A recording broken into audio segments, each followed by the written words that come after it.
Hello friends, history flame channel पर आप सभी का स्वागत है। आज का हमारा टॉपिक है ऋग्वैदिक कालीन वर्ण व्यवस्था और उत्तर वैदिक कालीन वर्ण व्यवस्था। पहले हम ऋग्वैदिक कालीन वर्ण व्यवस्था के बारे में पढ़ेंगे। ऋग्वेद के अंतिम काल में वर्ण व्यवस्था के चिन्ह दिखाई देते हैं। ऋग्वेद के 10वें मंडल के पुरुष सूक्त में विराट पुरुष द्वारा चारों वर्णों की उत्पत्ति का वर्णन मिलता है। इसके अनुसार ब्राह्मण की उत्पत्ति विराट पुरुष के मुख से, क्षत्रिय की उत्पत्ति भुजाओं से, वैश्य उसकी जांघों से और शूद्र उसके पैरों से उत्पन्न हुआ है। वैश्य एवं शूद्र शब्दों का ऋग्वेद में केवल एक बार उल्लेख हुआ है। वैश्य शब्द का प्रयोग पुरुष सूक्त में ही हुआ है। शेष ग्रंथ में विश शब्द मिलता है। शूद्र का सर्वप्रथम उल्लेख ऋग्वेद के 10वें मंडल के पुरुष सूक्त में ही मिलता है। प्रारंभ में तो 3 वर्णों का उल्लेख मिलता है। पुरुष सूक्त उस समय की उद्भूत हुई सामाजिक संरचना का धार्मिक अनुमोदन करता है। ऋग्वेद में वर्ण व्यवस्था जन्म आधारित न होकर कर्म आधारित थी। ऋग्वेद में 9वें मंडल में एक ऋषि का कहना है, मैं कवि हूँ, मेरा पिता वैद्य है तथा मेरी माता अन्न पीसने वाली है। साधन भिन्न है परंतु सभी धन की कामना करते हैं। ऋग्वेद में वर्ण शब्द रंग के अर्थ में तथा कहीं कहीं व्यवसाय चयन के अर्थ में प्रयुक्त हुआ है। ऋग्वैदिक काल में दास प्रथा का प्रचलन था। दासों के बारे में कहा गया है कि वे न तो अग्नि में हवि दान करते थे और न ही इंद्र तथा हवा के पक्षपाती थे। अब हम उत्तर वैदिक कालीन वर्ण व्यवस्था के बारे में पढ़ेंगे। उत्तर वैदिक काल में वर्ण व्यवस्था में कठोरता आने लगी और वर्ण व्यवस्था कर्म के स्थान पर जन्म पर आधारित हो गई। व्यवसाय भी आनुवांशिक होने लगे।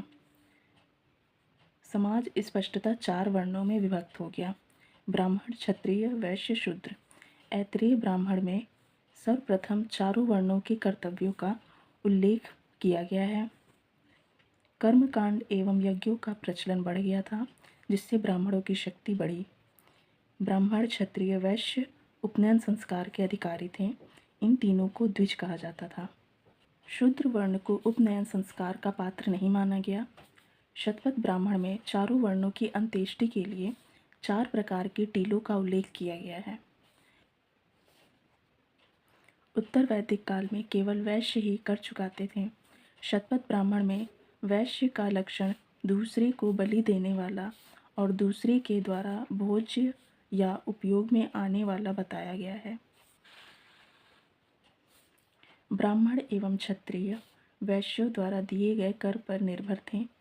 युद्ध एवं कृषि दोनों क्षेत्रों में लोहे के प्रयोग से मूलभूत सामाजिक परिवर्तन आने लगे थे। एक शस्त्रधारी एवं शक्तिशाली नए क्षत्रिय वर्ग का उदय हुआ। ब्राह्मणों एवं क्षत्रियों के लिए प्रतिस्पर्धा थी। शतपथ ब्राह्मण में एक स्थान पर क्षत्रियों को ब्राह्मणों से श्रेष्ठ बताया गया है, किंतु यह भी कहा है कि ब्राह्मण राजा पर आश्रित है और उसके पार्श्व में नीचे की ओर पीठासीन है, परंतु वह राजा से श्रेष्ठ है। काठक संहिता में कहा गया है, ब्राह्मण के पिता या माता को क्या पूछते हो? यदि उसमें श्रुति का ज्ञान है तो वही पिता है, वही पितामह है। उपनिषद काल में अनेक दार्शनिक राजा भी हुए जिन्होंने ब्रह्म ज्ञान और आध्यात्मिक चिंतन पर बल दिया।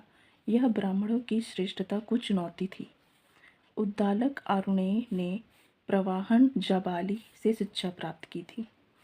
ब्राह्मण गार्ग्य ने काशी राजा अजातशत्रु से शिक्षा ग्रहण की। ऐतरेय ब्राह्मण में राजा के लिए कहा गया है कि वह ब्राह्मण की जीविका चलाने वाला और दान देने वाला है। राजा जब भी चाहे ब्राह्मण को हटा सकता है। शिल्पियों में रथकारों को ऊंचा स्थान दिया गया है। रथकारों को यज्ञोपवीत पहनने का अधिकार प्राप्त था। इस समय तक समाज में छुआछूत की भावना का उदय नहीं हुआ था, लेकिन द्विजों एवं शूद्रों के बीच अंतर स्पष्ट हो गया था। शतपथ ब्राह्मण के अनुसार दास एवं शूद्र सोम यज्ञ में भाग ले सकते थे। छांदोग्य उपनिषद में दासों को संपत्ति माना गया है। बृहदारण्यक उपनिषद और छांदोग्य उपनिषद में कहा गया है कि ब्रह्मलोक में सभी समान माने जाते हैं, अतः चांडाल को भी यज्ञ का अवशेष पाने का अधिकारी माना गया है। वाजसनेय संहिता के पुरुषमेध सूक्त में सर्वप्रथम चांडाल का उल्लेख है। मलेच्छ की अवधारणा की शुरुआत उत्तर वैदिक काल में हुई। सर्वप्रथम गोत्र शब्द का प्रयोग ऋग्वेद में हुआ है, लेकिन उत्तर वैदिक काल में गोत्र प्रथा स्थापित हुई। गोत्र का एक वंश, कुल या जाति के रूप में उल्लेख अथर्ववेद में मिलता है। वीडियो में अंत तक बने रहने के लिए धन्यवाद। वीडियो को लाइक, शेयर और चैनल को सब्सक्राइब करें। Thank you.